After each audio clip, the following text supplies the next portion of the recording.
یاد کرو وہ وقت جب ہم نے تم کو فرعونیوں کی غلامی سے نجات بخشی. یہاں اللہ تعالیٰ بنی اسرائیل کو کچھ انعامات یاد کراتے ہیں جو خصوصی طور پر ان پر کیے گئے تھے.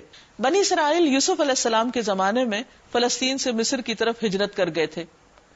وہاں کئی سو سال تک ان کی بہت عزت رہی، انہیں بہت اچھی طرح ان کے ساتھ معاملہ کیا جاتا تھا، حالانکہ وہ باہر سے آنے والے لوگ تھے. لیکن پھر جب بنی اسرائیل نے اللہ کی نافرمانی شروع کی تو آہستہ آہستہ ان کی قدر و قیمت گھٹتی گئی، اور بالآخر فرعونیوں نے ان کو اپنا غلام بنا لیا. وہ ان سے سخت مشقت کے کام لیتے تھے اور انہیں دنیا میں بھی ذلت اور رسوائی کا سامنا کرنا پڑا. اور بنیادی وجہ کیا تھی کہ انہوں نے اللہ کی ہدایات اور تعلیمات کو بھلا دیا تھا. انہوں نے تمہیں سخت عذاب میں مبتلا کر رکھا تھا. تمہارے لڑکوں کو ذبح کرتے تھے اور تمہاری لڑکیوں کو زندہ رہنے دیتے تھے، اور اس حالت میں تمہارے رب کی طرف سے تمہاری بڑی آزمائش تھی. بظاہر دیکھنے میں تو فرعون ان کو ستا رہا تھا، لیکن اللہ تعالیٰ فرماتے ہیں یہ آزمائش اللہ کی طرف سے آئی تھی. آج آپ دیکھیے کہ اگر مسلمان یہ سمجھتے ہیں کہ اس وقت دنیا میں ان کی کوئی عزت نہیں اور دنیا میں وہ ذلیل و رسوا ہو رہے ہیں اور انہیں طرح طرح کی مشکلات کا سامنا کرنا پڑ رہا ہے، تو اس کی وجہ محض لوگوں کی سازشیں نہیں، یہ اللہ کی ناراضگی کی علامت ہے. اس پر ہمیں اللہ کی طرف رجوع کرنا چاہیے اور اللہ سے توبہ کرنی چاہیے. یاد کرو وہ وقت جب ہم نے سمندر پھاڑ کر تمہارے لیے راستہ بنایا، یعنی فرعون کی غلامی سے نجات دینے کے لیے. جب موسیٰ علیہ السلام نے سمندر میں اللہ کے حکم سے عصا مارا تو وہاں ایک سیدھا صاف راستہ بن گیا، اور بسہولت بنی اسرائیل اس عذاب سے نکل کر، اس غلامی سے نکل کر دریا پار دوسری طرف جا اتری. پھر اس میں سے تمہیں بخیریت گزروا دیا.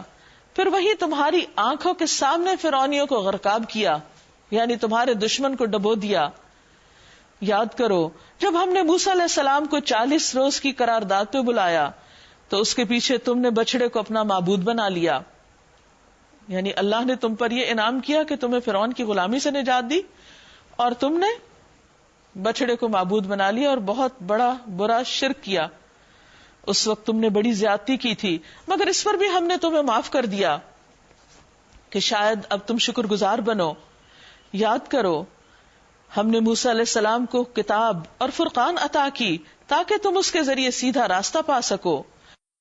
یاد کرو جب موسیٰ علیہ السلام نے اپنی قوم سے کہا لوگو تم نے بچڑے کو معبود بنا کر اپنے اوپر سخت ظلم کیا ہے.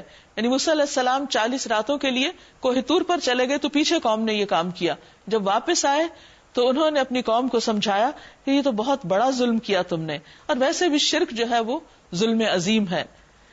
لہٰذا تم لوگ اپنے خالق کے حضور توبہ کرو اور اپنی جانوں کو ہلاک کرو، اسی میں تمہارے خالق کے نزدیک تمہاری بہتری ہے.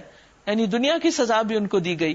اس وقت تمہارے خالق نے تمہاری توبہ قبول کر لی کہ وہ بڑا معاف کرنے والا اور رحم فرمانے والا ہے.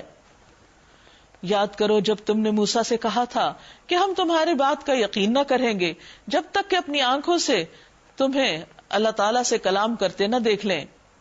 اس وقت تمہارے دیکھتے دیکھتے ایک زبردست بجلی نے تمہیں آ پکڑا، تم بے جان ہو کر گر چکے تھے، مگر پھر ہم نے تم کو جلا اٹھایا، زندہ کیا، شاید کہ اس احسان کے بعد تم شکر گزار بن جاؤ.